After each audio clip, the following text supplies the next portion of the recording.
pessoal, e aí, tudo bom? Como é que vocês estão?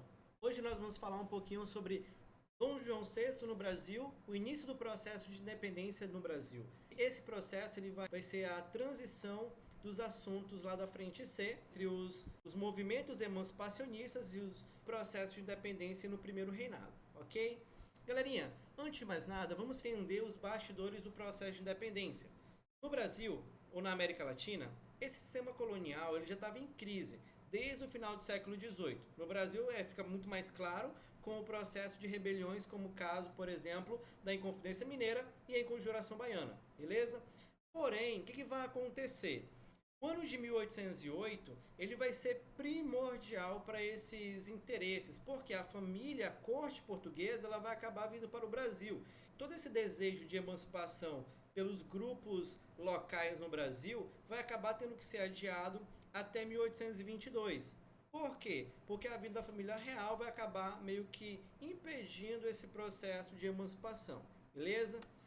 O que nós vamos ter, pessoal? Por que a família real ela vai acabar vindo para o Brasil? Por que a corte portuguesa vai vir para o Brasil? No início do século XIX, o imperador da França, Napoleão Bonaparte, ele vai passar a dominar e a combater praticamente todos os países que eram inimigos da França. Porém, ele não vai conseguir vencer o seu rival, que é a Inglaterra. Mas, apesar de não vencer, ele vai meio que tentar enfraquecer a Inglaterra. E o que ele vai tentar fazer, pessoal? Ele vai, de certa forma, tentar impedir que qualquer país ou nação tivesse comércios ou relações comerciais econômicas com a Inglaterra, através do chamado bloqueio continental.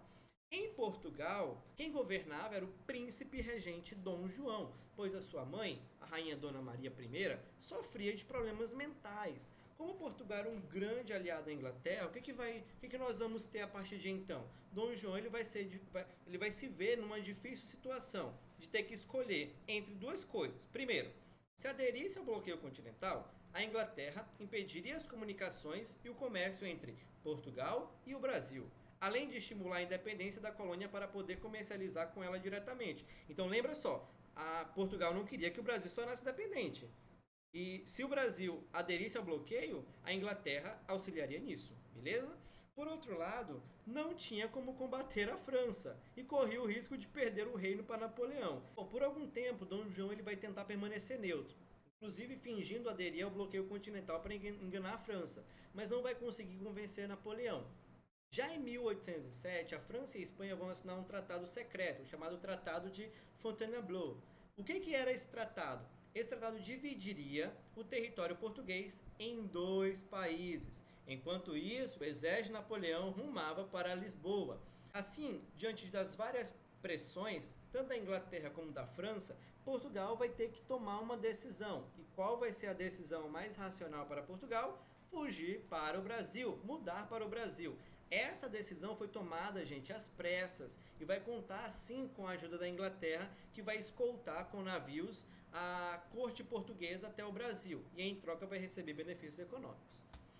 De maneira geral, a vida da família real vai ser uma forma de resguardar de todas as maneiras a corte portuguesa.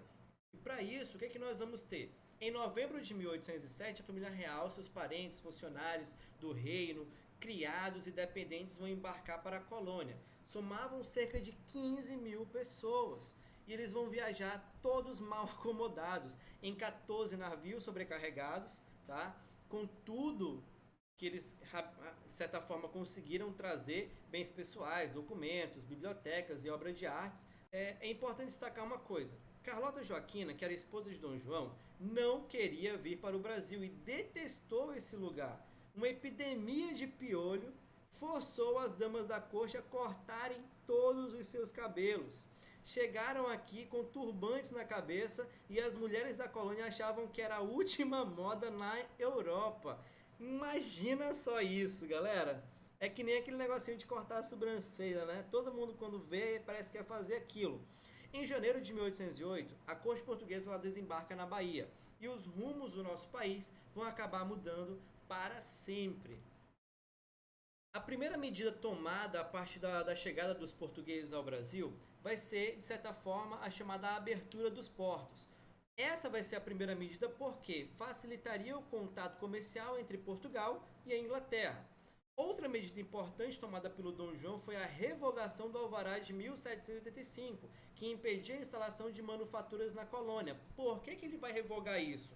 Porque agora a família real estava no Brasil e precisava organizar a economia. Como ela estava na colônia, agora era necessário que se produzissem produtos necessários de fato para a corte portuguesa, inclusive produtos manufaturados. E por isso ele vai acabar aí retirando essa ideia desse alvará, beleza? Bom, em março de 1808, a corte portuguesa ela vai seguir viagem para o Rio de Janeiro. E isso vai acabar gerando um alvoroço no Rio de Janeiro, primeiro porque é a primeira vez, de fato, que uma corte chegava em uma região como essa. E isso vai fazer com que tivessem diversas festividades, de boas-vindas e tudo mais. Como foi às pressas, como que fariam para acomodar tantas pessoas em um lugar só? Eram aproximadamente 15 mil pessoas. Para acomodar toda essa população, muitas coisas tiveram que ser feitas. E aquela alegria inicial das famílias, das pessoas locais, de que teriam uma corte no Brasil, ela foi rapidamente substituída por uma insatisfação.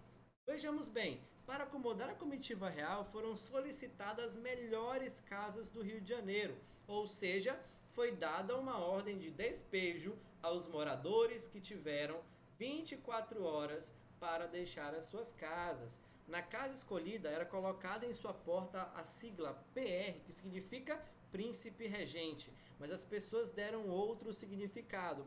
PR, propriedade real, prédio roubado, ponha-se na rua. Então, de maneira geral, nós vamos ter uma reinterpretação por parte das pessoas que viviam naquele lugar, beleza? A presença da família real no Rio de Janeiro, ela vai contribuir para uma grande mudança na cidade. Primeiro, o Rio de Janeiro vai se tornar a sede do Império Português. E a corte, ela vai acabar se tornando muito mais segura naquela região do Rio de Janeiro, ok? Enquanto isso, o que vai continuar? A guerra lá na Europa, ela não vai parar. Então a França e a Inglaterra vão continuar se engalfinhando na região europeia e o contexto lá de conflito vai acabar envolvendo também o território de Portugal, que vai ser dominado. Dentre as mudanças que Dom João vai elaborar, nós vamos ter, por exemplo, algumas mudanças de cunho econômico. Tá? Entre as principais, a gente pode citar, por exemplo, a abertura dos portos brasileiros às nações amigas, a revogação do alvará, que proibia a instalação de manufaturas, a construção de estradas, reformas em portos, incentivo ao desenvolvimento da indústria têxtil e da metalurgia. E em 1810 nós vamos ter o Tratado de Aliança e Amizade e de Comércio e Navegação. Estes tratados concediam aos produtos ingleses a taxa de mais ou menos 15% de importação, enquanto outros países deveriam pagar 24% e Portugal 16%. Isso era uma medida tomada para beneficiar a Inglaterra por conta de todo aquele cenário que nós falamos da vinda da família real, beleza? Além disso, nós vamos ter também mudanças administrativas. Dentre essas mudanças, a gente pode considerar, por exemplo, a criação de 3 ministérios. Ministério da Guerra e Estrangeiros, Marinha, Fazenda e Interior, tá bom? Esses 3 ministérios, eles vão ser importantes para a administração local. Além disso, a criação de um banco, a fundação do Banco do Brasil, a instalação da Junta de Comércio, um órgão que fiscalizaria, a instalação da Casa de Suplicação, hoje Supremo Tribunal, que era a mais elevada Corte de Justiça, e em 1815 nós vamos ter o Brasil sendo elevado à categoria de Reino Unido, a Portugal e Algarves. O que significava essa última parte administrativa? Era uma forma de Dom João de ceder a algumas pressões populares que não estavam satisfeitas com a forma de governo do período joanino. Haviam revoltas em vários lugares do Brasil, inclusive região sul e também nordeste do Brasil, beleza? Bom, além dessas mudanças estruturais que nós falamos, nós vamos ter também mudanças de cunho cultural. A presença da família real gerava um contexto muito diferente daquilo que eles estavam acostumados. Então, a situação das ruas, da própria sociedade e o oferecimento de cultura, ela vai acabar tomando uma nova proporção diferente daquilo que era anteriormente. Por exemplo, nós vamos ter como medidas tomadas a fundação da Escola Real de Ciências, Artes e Ofícios, o que significava dizer que teria aqui, né, de certa forma, uma escola específica para essas áreas. A criação de cursos no Rio de Janeiro, na Bahia, cirurgia, química, agricultura, desenho técnico. Galera, isso aqui é muito importante, por quê? Porque em momentos anteriores o Brasil não tinha nenhuma escola específica para essas áreas. E com a vinda da família real, o Brasil vai acabar tendo esses benefícios, entre aspas, tá? de cursos relacionados a essas áreas aqui da ciência, beleza? Nós vamos ter também a criação do Museu Nacional, da Biblioteca Real e do Observatório Astronômico, a criação do Jardim Botânico, a criação da imprensa régia, primeira gráfica no Brasil, e o estímulo ao desenvolvimento das artes com a vinda da missão francesa para o Brasil. Isso aqui é basicamente todo o contexto cultural de mudança que nós vamos ter no que a gente chama de Brasil agora com a participação no local da corte portuguesa. Então era necessário que houvesse uma mudança estrutural do ponto de vista cultural para que a colônia fosse responsável ou estivesse à altura para receber essa família real. Bom, curiosidades, né? A Gazeta era um jornal, ela era usada como um jornal oficial do governo, lá eram publicadas nomeações e diversos atos do Estado.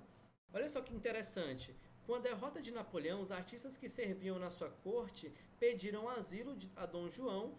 Essa era a hora de embelezar a corte. Durante esse período, muitas pessoas vão acabar migrando para o Brasil por conta de problemas na Europa, das crises na Europa. O tráfico de escravos ele vai ser muito lucrativo e vai envolver classes dominantes. Assim, mesmo com toda a pressão da Inglaterra, todo esse processo de abolição ele só vai começar a ser feito de fato a partir de 1850, já com Dom Pedro II.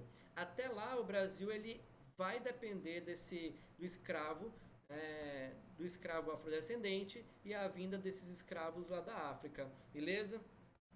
Em 1816, a rainha Dona Maria I ela vai morrer e o príncipe regente ele é aclamado e coroado como rei, o título de Dom João VI. Com isso, nós vamos ter diversas manifestações dentro da colônia.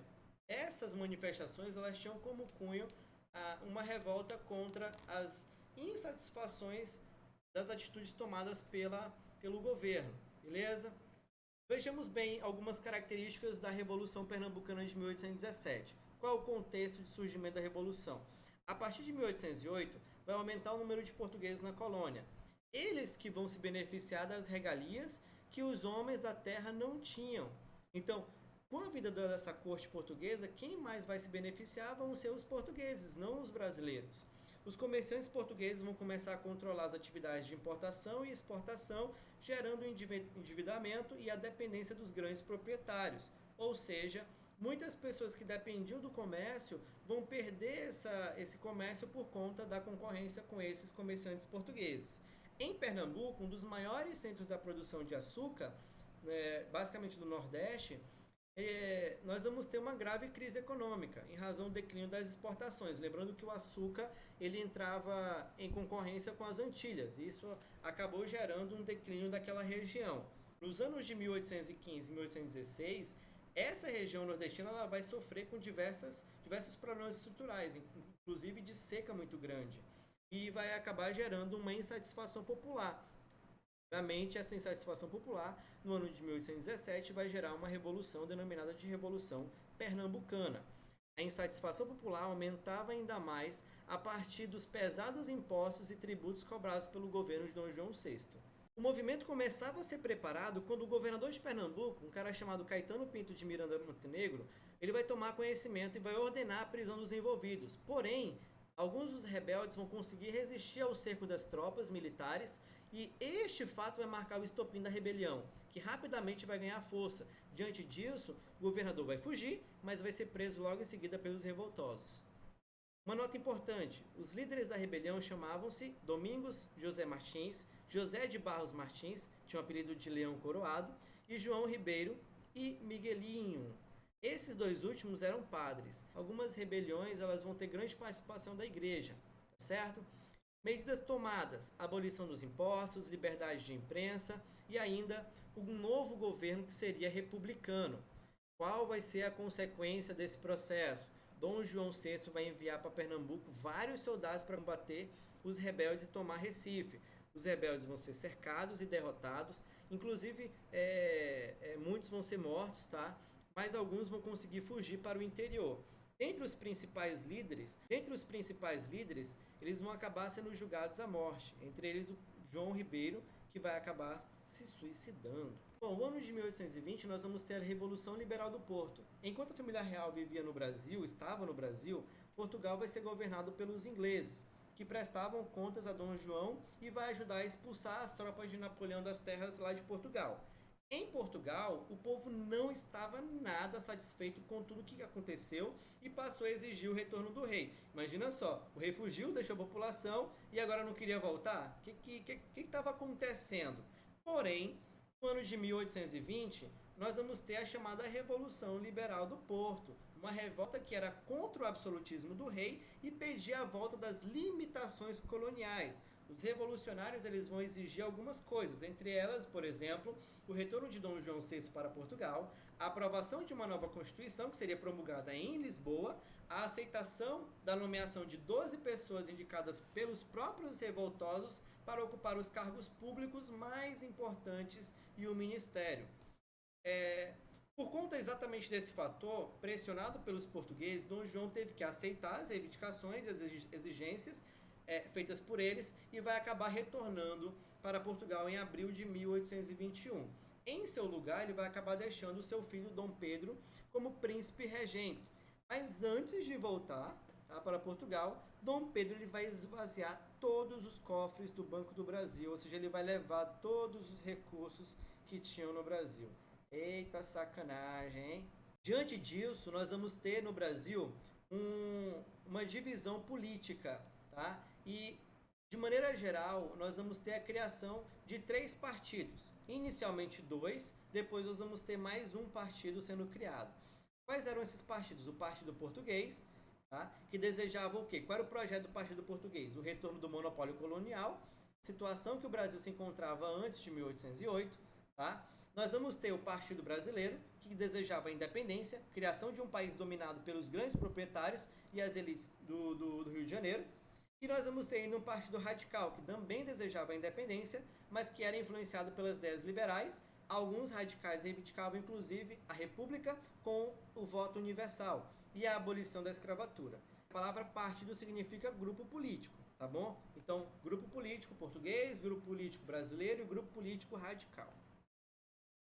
Bom, é importante você lembrar que o projeto de independência ele vai ser apoiado não só pelo José Bonifácio de Andrada e Silva, tá? Patriarca da independência do Brasil e grande influenciador do próprio Dom Pedro I, e Dona Maria Leopoldina, que vão ser influenciadores, tá? E incentivadores do plano de independência. Então, marquem justamente esses nomes porque eles foram importantes no projeto de Brasil Império. Dom Pedro vai receber uma carta da Corte de Lisboa, que vai exigir o seu retorno para Portugal. Qual era o objetivo de fazer isso, galera? O objetivo de Portugal era fazer com que o Brasil deixasse de ter um comando centralizador. E aí Portugal teria como objetivo geral retomar a ideia do Brasil colônia. Só que, o que vai acontecer? A presença de Dom Pedro no Brasil era muito importante para as elites nacionais, só que não era legal para a corte portuguesa, tá bom? As pessoas que apoiavam o Partido Brasileiro organizaram um manifesto pedindo ao príncipe que ficasse no Brasil. Assim, Dom Pedro respondeu negativamente aos chamados de Portugal e proferiu: como é para o bem de todos e felicidade geral da nação, digam ao povo que fico. Então essa aí é a mensagem geral do dia do fico. As cortes de Lisboa vão exigir o retorno imediato de Dom Pedro e a volta do Brasil ao estado de colônia. Mas isso não vai acontecer, tá bom, pessoal? Então, em 1822, nós vamos ter o início de um processo de ruptura com Portugal, em que Dom Pedro ele vai tomar uma série de medidas que vão desagradar a metrópole, ou seja, vai desagradar Portugal.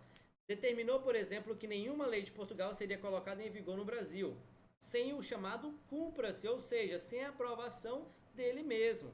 Em maio, o príncipe foi aclamado defensor perpétuo do Brasil. Em agosto, assinou um decreto declarando que as tropas portuguesas que desembarcassem no Brasil seriam consideradas inimigas. E Dom Pedro ainda vai fazer uma breve viagem a Minas Gerais e São Paulo para acalmar setores da sociedade que estavam preocupadas com os últimos acontecimentos. No percurso, recebeu uma nova carta de Portugal que anulava todas as suas medidas e exigia sua volta imediata.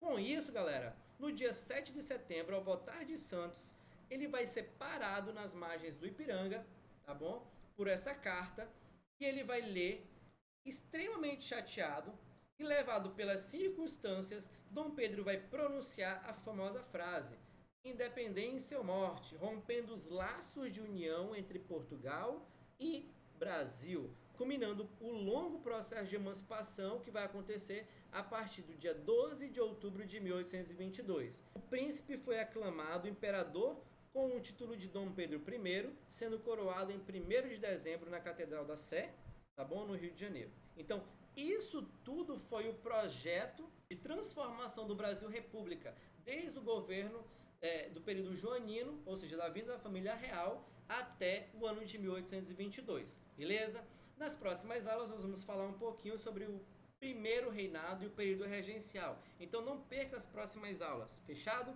Galera, se você gostou desse vídeo, se você entendeu, curte aí e comenta, tá? Não esquece de também seguir o canal e se inscreve aí, beleza? Então, até o próximo vídeo. Um abraço e cuidado! Come on!